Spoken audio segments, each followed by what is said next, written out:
Line crews working hard out here in Tracadie, but what a mammoth task. I've just driven through town. Still, so many branches just completely covered in thick ice, leaning up against the lines. Here we have a case where the pole itself actually snapped off, so still a lot of work to do. They're working hard, but just an incredible amount of ice. I drove up here from Halifax. Once you hit Miramichi heading northward, it is just unbelievable.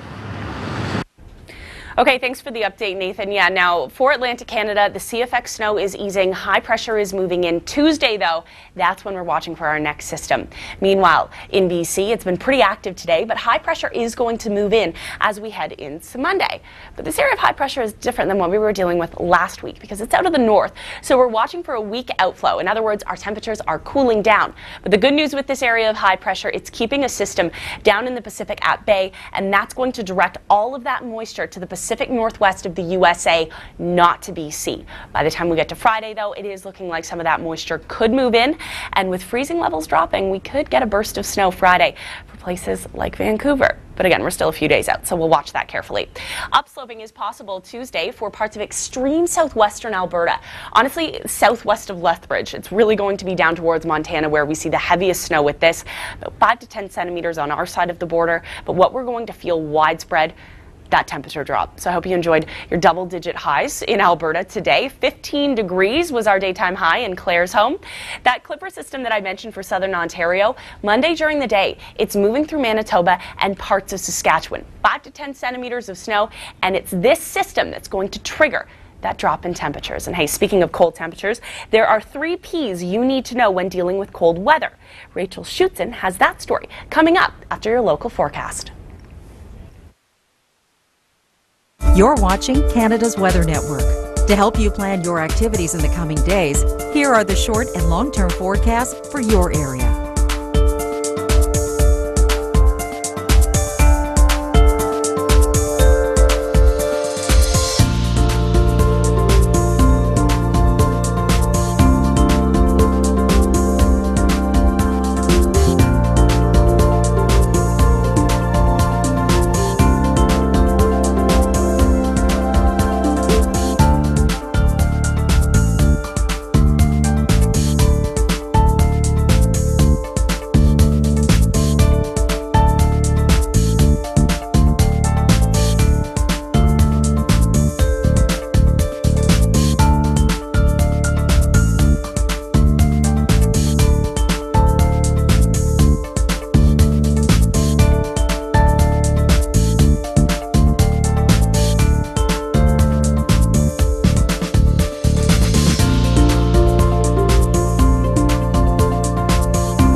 To upload your photos and videos, visit upload.theweathernetwork.com. Visit our new and improved video gallery showing you the latest weather news, viewer videos, and more, only on theweathernetwork.com.